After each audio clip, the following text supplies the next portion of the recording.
from Russia? Look, we are not in the position of instructing India. I think that India, as a global player, really is a Vishwaguru of the world. Ukraine never attacked any other country, like your country. Your Prime Minister in Samarkand said that it's not an era of war. We hope that India would be involved and engaged into global issues and challenges. It was a great one. I'm very excited to be in India, both professionally and personally. Personally, I've been in India for probably 7 times in Puttaparthi, which is a small village near Bangalore, in Sri Satya Sai Baba's ashram. And he's my beloved guru, so again, being here as a deputy minister with my official visit is of a huge excitement. The conversation with the deputy minister was efficient. We discussed the very wide agenda of bilateral track, digital transformation, human assistance. Of course, I briefed the deputy minister about the military situation, which is quite difficult, and the reality where Ukrainians live when 10,000 of Ukrainians have been killed. These are civilians. When the civilian infrastructure has been damaged and broken and by the missiles attacks. So I think it was an important conversation, and we hope that our political dialogue would be much more intensified.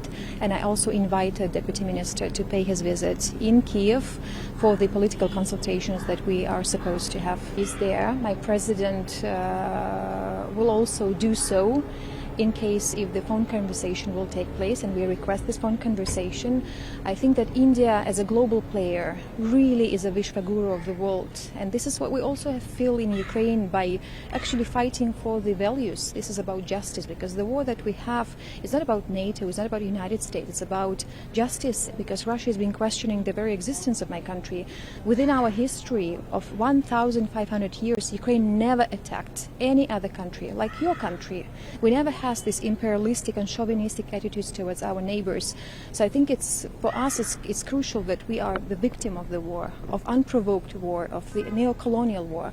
So we also feel that we have this arbitrary by promoting these values of justice, of peace, as your Prime Minister in Samarkand said, that it's not an era of war. We do support this purely and fully, but unfortunately we have aggressive countries who question the existence of other countries, and then the question of India's involvement as a leader in the global south, as a G20 presidency. I think that we hope that India would be involved and engaged into global issues and challenges, economic challenges, energy challenges, nuclear challenges to a greater extent, because the Ukrainian issue is a litmus paper today.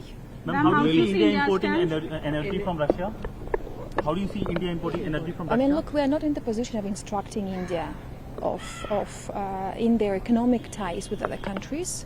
We only think that it's crucial to diversify all of the resources, not only energy but also military resources, because what we see in my country, when you are dependent from Russia, they will always use this blackmail instrument. So I think that India should be pragmatic in diversing the energy resources, in diversing military contracts, in diversing political interaction, and we feel that there is extraordinary time that we live in, and as my president Volodymyr Zelensky says, extraordinary times need extraordinary decisions. So of course Prime Minister Modi, with his 3D policy of democracy, dialogue, and to my knowledge it's diversity, I think that this 3D and no era of the war and strategic application is really, really important. So we hope that India and Ukraine would be, even though we're distant geographically, but we will become closer